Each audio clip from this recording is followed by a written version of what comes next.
হুম, আজকে ভালো রোদ্দুর বেরিয়েছে। তবে আজকে বড্ড চাপের দিন। কেন বলুন তো? আজকে সৌম্যর 8টা থেকে পড়া সকালবেলা। তারপরে হচ্ছে কি পেঁয়াজি ভাজছে, যাই হোক, 8টা থেকে পড়া, তারপরে স্কুল যাবে 11টা থেকে 1টা, অ্যাডমিট কার্ড দেবে, তারপর আকাশ রাত্রিবেলায় আর 9টা-10টায় ফিরবে। আজকে স্কুলের জুতো পরে যাচ্ছে, কারণ ওখান থেকেই আবার যাবে কল্যাণী।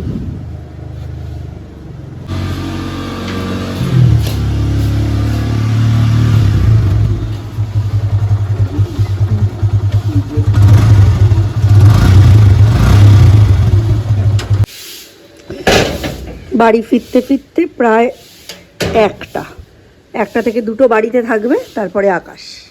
নাচটা করতে সৌর্য খুব ভালোই বাসে। মাঝে মধ্যেই দেখি গানটা চালিয়ে ভিডিওটা ওর হোয়াটসঅ্যাপে দেওয়া আছে, সেটা দেখে দেখে নাচটা প্র্যাকটিস করে। সৌর্যর যেটা জ্বর আসে সেটা হচ্ছে জিমন্যাস্টিক প্র্যাকটিস করতে। এদিকে মডার্ন ডান্স কিন্তু উইদাউট জিমন্যাস্টিক একদমই হয় না। এমনকি এখন যারা ক্লাসিক্যালও শেখে তাদেরও কিন্তু সাইড বাই সাইড জিমন্যাস্টিক অথবা যোগা দুটোর মধ্যে যে কোনো একটা জিনিস শিখতে হয়। আমার বেশ কিছু বান্ধবী আছে, তাদের ছেলেরা মেয়েরা either modern or classical dance শেখে। তারা কিন্তু এগুলোর পাশাপাশি জিমন্যাস্টিক বা যোগা দুটোই প্র্যাকটিস করে। সৌর্যর যোগা বা জিমন্যাস্টিক প্র্যাকটিস করাতে তুমুল আপত্তি, কিন্তু আজকে আমি ওর কোনো আপত্তি শুনিনি। এই যে ধরে বেঁধে নিয়ে এসেছি প্র্যাকটিস করাতে। হাত আর পাগুলো বড্ড বেশি দুর্বল, যত শক্তি রয়েছে ভুঁড়িতে, সেই জন্য হাত আর পায়ের এক্সারসাইজ একটু বেশি করে করাচ্ছি। স্পিডে করে দিয়েছি বলে তোমাদের দেখতে মনে হচ্ছে যে খুব তাড়াতাড়ি করছে, কিন্তু করছে খুব ঢিলেভাবে। আর তার মধ্যিখানে কত যে বকা খাচ্ছে তার কোনো ইয়ত্তা নেই। আর সবথেকে বেশি ওর যেটাতে কষ্ট হয় সেটা হচ্ছে স্ট্রেচিং করতে। এখন 6 মাস এটাতে খুবই কষ্ট হবে, সেটা আমি বুঝি বলেই সেটা করাতে আমার সবথেকে বেশি ভয় লাগে। কারণ এটা করতে গেলে ও প্রচণ্ড কাঁদে। এই সময় ওর মুখের অভিব্যক্তিটা খেয়াল করো, দেখবে তোমাদেরও চোখে জল চলে আসবে। আমি মা, আমার মনের কথা মুখে প্রকাশ করতে নেই, তাই আমি ও সামনে দুঃখ পাই কিন্তু কিছু বলতে পারি না। এই ভল্ট প্র্যাকটিস, স্ট্রেচিং প্র্যাকটিস বা ব্যাক বেন্ডিং প্র্যাকটিস করাতে গেলে আমার নিজেরও খুব কষ্ট হয়। এটা কি হয়েছে? এটা কি? এটা প্রথম দিনের থেকেও বাজে হয়েছে, প্রথম দিনের থেকেও একদম হয়নি। একটু যেতে হবে দোকানে, অনেক কিছু নেই। কালকে চাটা শেষ হয়ে গেছে, ডিম আনতে হবে। কাল রবিবার, কাল তো মাছ আনবে। আজকের মতো কটা ডিম আনি। সরস্বতী দি তো কাল আসেনি, আমি বাজার থেকে ফিরছি, মাসি বললো তোকে আমি বাসনগুলো মেজি। আমি আর কি বলবো, টাকা দিয়ে দিতে হবে। চলো নামো, এগুলো আবার বলতে হয় নাকি? জুতো কোথায় তোমার? আজকে জামা কাপড়গুলো এনে আবার রোদে দিতে হবে, তাড়াতাড়ি কর। সব খাটে স্ট্যান্ডে স্ট্যান্ডে ঝুলছে, কোনো কিছু যেন না হারায়। কাপড়গুলো রোদে একটু গরম করে নিচ্ছি, যতই ড্রায়ারে শুকানো হোক একটুখানি রোদে না ফেললে না জামা কাপড়ের মধ্যে ফ্রেশ ফ্রেশ ফিলটা আসে না। কালকে মাসি এসেছিল যে জিনিয়া পুরনো কিছু টি শার্ট আছে, একটা হলেও হবে, একজন চেয়েছে তাকে দেবো। তা একটা কি আর দেওয়া যায়? 2টো দ্বীপের পুরনো টি শার্ট ছিল, সেটা নেওয়ার জন্য মাসির আজকে আসার কথা ছিল। তা মাসির সঙ্গে রাস্তায় দেখা হয়েছে, মাসিকে হয়েছে আসি তুমি রবি সোমবার ফাঁকা আছো, তাহলে একটু বাসনটা করে দেবে। মাসি বলে আমি থাকলে করতাম, আমি তো তোর কাছে টি শার্ট চাইলাম, আমি বাপের বাড়ি যাব। এসছে আজকে, আমি বললাম এখনও তো আসেনি, কালকেও আসেনি, প্রচুর বাসন পড়ে আছে। তোমার সাথে বাসনগুলো মেজে মা মেজে দেওয়ার পর টাকা কিছুতেই নিতে চাইছিল না, কিন্তু দেখো সেও এতগুলো প্রায় 2 দিনের বাসন মাজলো, কিছু না কিছুর আশাতেই তো মাজলো। আবার বাপের বাড়ি যাবে, সেখানেও কিছু খরচাপাতি আছে। তো 100টা টাকা দিলাম, আর ওই 2টো টি শার্ট ছিল, ওই 2টো টি শার্ট একটা ব্যাগে পুরে দিলাম, খুশি খুশি মনে নিয়ে গেল। মাসি করলে তো কোনো ব্যাপারই না, কিন্তু মাসির ওই কোমরের সমস্যা, মাসি ঘর মুছতে পারবে না, শুধু বাসন। এবার শুধু বাসনের জন্য একজন, ঘর মোছার জন্য একজন, আবার যে যখন পুজোয় হবে তখন আবার দুজনকে বোনাস, দুজনের পুজোর জিনিস, শীতের জিনিস, খুব চাপ হয়ে যাবে। তো ওই জন্য মাসিকে বললাম যে ঠিক আছে যাও ঘুরে এসো, আজকেই বাপের বাড়ি বেরিয়ে যাবে। মানে খুব একটা চাপা দেওয়ার দরকার এখন পড়ছে না, তবে এটা খুলছি না। এখনও মাঝে মাঝে হুলো মেনিয়ে এসে শোয় ভেতরে, ঠিক আছে? ওরা পার্মানেন্টলি থাকাটা বন্ধ করেছে, বাচ্চা কাচ্চা নিয়ে চলে গেছে। আর এখানটা এরকম ঢাকা দেওয়া আছে। দীপ ফোন করেছিল, দীপের আই কার্ডও নেওয়া হয়ে গেছে। ও 11:52 ট্রেনটা যদি পায় ও আগেই ফিরবে, নইলে 11:52 না 11:22, তারপরে হচ্ছে 12:20, মানে অনেকটা গ্যাপ আছে মধ্যিখানে। পরে 100টা টাকা হাত থেকে বেরিয়ে গেল। এখনও একটু আলু কেনার ছিল, একটু পেঁয়াজ কেনার ছিল। ব্যাগে কতটা কি টাকা আছে ভগবান জানে। ভালো লাগে না এই কাজের লোক করে না বিরক্ত হয়ে যাচ্ছি। এই যখনই আমার ভুরু কুঁচকায় তখনই একজনের চাকরি যায়। ভালো হয়েছে, শুকিয়ে পুরো মরমরে হয়ে গেছে। এগুলো সব ভাঁজ করা, জায়গা মতো তোলা। একা ঘরে কাজ কি কম যে একটা কাজ নিয়ে বসে থাকবো? তার তো উপায় নেই না। শুধু ধুলো, সব কিছুতে ধুলো, বাপরে বাপ। এখন উনি আসলে ওনাকে দিয়ে ঘরটা ভালো করে ঝাঁট দিয়ে মোছাতে হবে। আর দেখি বলে যদি ওদিকটা ব্লিচিং লাগিয়ে দেন দয়া করে। ওনার আবার ব্লিচিং লাগাতে অসুবিধা। মাসি এসে বলছে যে কী অবস্থা করেছে এই দিকটার, এটা ভিজান, এটা ভিজান, এদিকটা একটু ব্লিচিং লাগাতে বলতে পারিস না? হ্যাঁ, যে ওনার তো আবার গন্ধ লাগে। বলছে কাপড় জড়িয়ে নাকে তারপর করতে বলবি। আমরা করিনি, আমরা তো ওইভাবেই করতাম।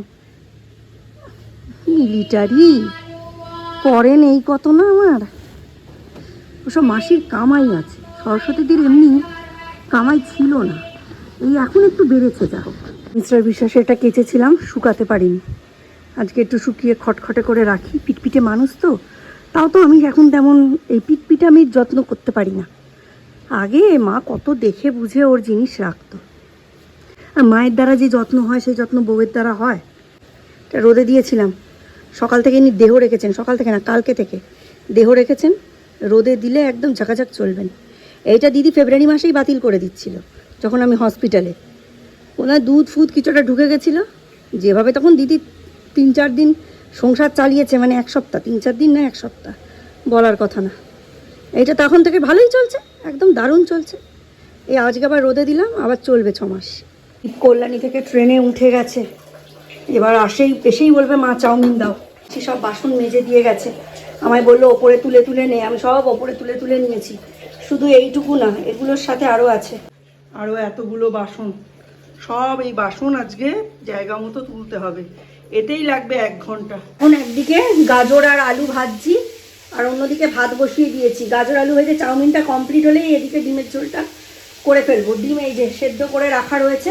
এখন পুরো বাড়ি টালমাটাল, সব বাসনপত্র তুলতে হবে। আর আশা করা যায় আজকে সরস্বতী দিয়ে আসবে, আসলে ঘরদোর মুছিয়ে নেওয়া হবে। দেখা যাক কী করি। আজ কেমন ঘেঁটে আছে গো, কিছুই করে উঠতে পারছি না, শেষ করে উঠতে পারছি না। বুঝতে পারছি না তো কেন। শুধু যে কামাই সেটা কথা নয়, কথা হচ্ছে মাথার ভেতর অশান্তি চলছে সরস্বতী দিকে দিকে। সকাল সিরিয়ালটা নিয়ে কদিন ধরে তো তোমাদের বলছিলাম যে খুব ভালো হচ্ছে, খুব ভালো হচ্ছে, দেখা ছেড়ে দিয়েছি।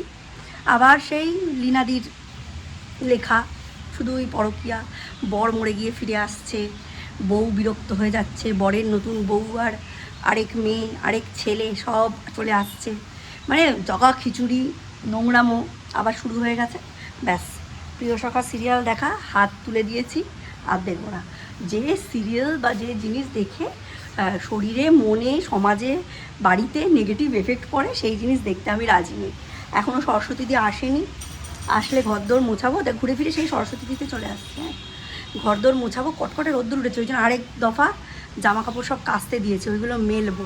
একটু আলু আর পেঁয়াজ আনতে যেতে হবে। সরস্বতী ঘরদোর মোছার টাইমে ঢুকলে তখন গিয়ে নিয়ে আসবো। 12টা বাজলো।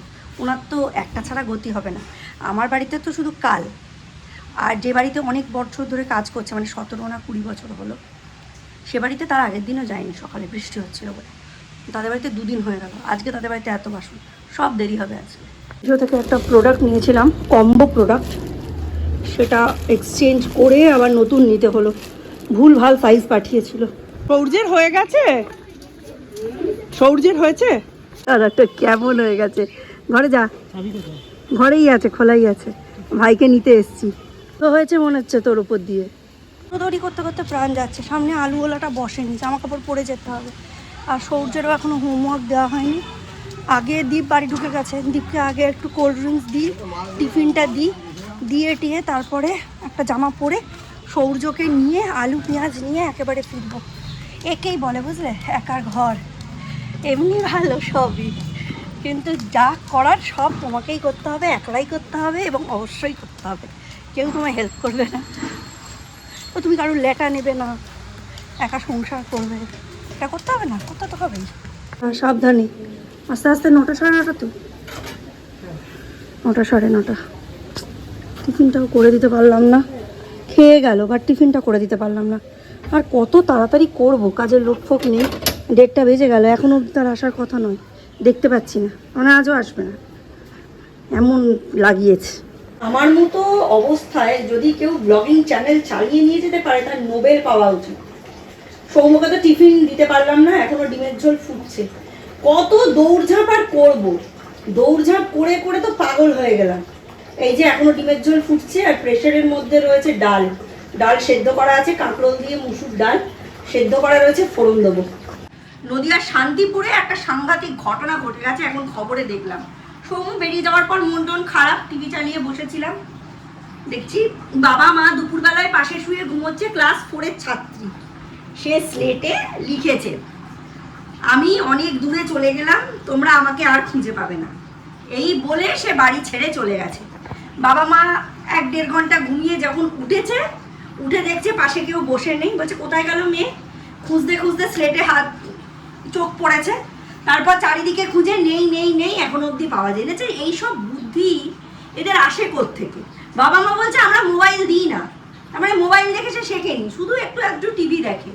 এই জেনারেশনটাই এইরকম পাকা, কি আর করা যাবে? মানে ক্লাস 4-এর মেয়ে সে এইরকম লিখে পালিয়ে যাওয়ার মতো সাহস পায়? বাবা রে বাবা, পরে তো আমরা প্যান্টের দড়ি অবধি বাঁধতে পারতাম না। আরে এটা দেখো, স্লেটের মধ্যে লিখে বাবা মা ঘুমোচ্ছে, মাথার কাছে রেখে দয়া মায়া ভালোবাসা বাদ দাও। এই সাহসটা এলো কোথা থেকে যে আমি পালিয়ে যাব? ভগবান। এবার শেষ, ঘরদোর সব মুছে নিয়েছি, কালকে ঝাঁট দিয়ে রেখে দিয়েছিলাম, বাট আজকে আর রাখলাম না। এই যে এই হচ্ছে লাঞ্চ মেনু, এখানে রয়েছে কালো জিরে শুকনো লঙ্কা বাটা, রসুন বাটা দিয়ে কলমি শাক, আর এখানে রয়েছে ডাল, আলু ভেন্ডি ভাজা, ডিমের ঝোল। এটা হচ্ছে সৌর্যর খাবার, ওকে খাইয়ে তারপরে আমি স্নানে যাব। ছেলেটাকে কিছু টিফিন দিতে পারলাম না, কেক বিস্কুট দিয়ে পাঠালাম, মনটা খুঁতখুত করছে।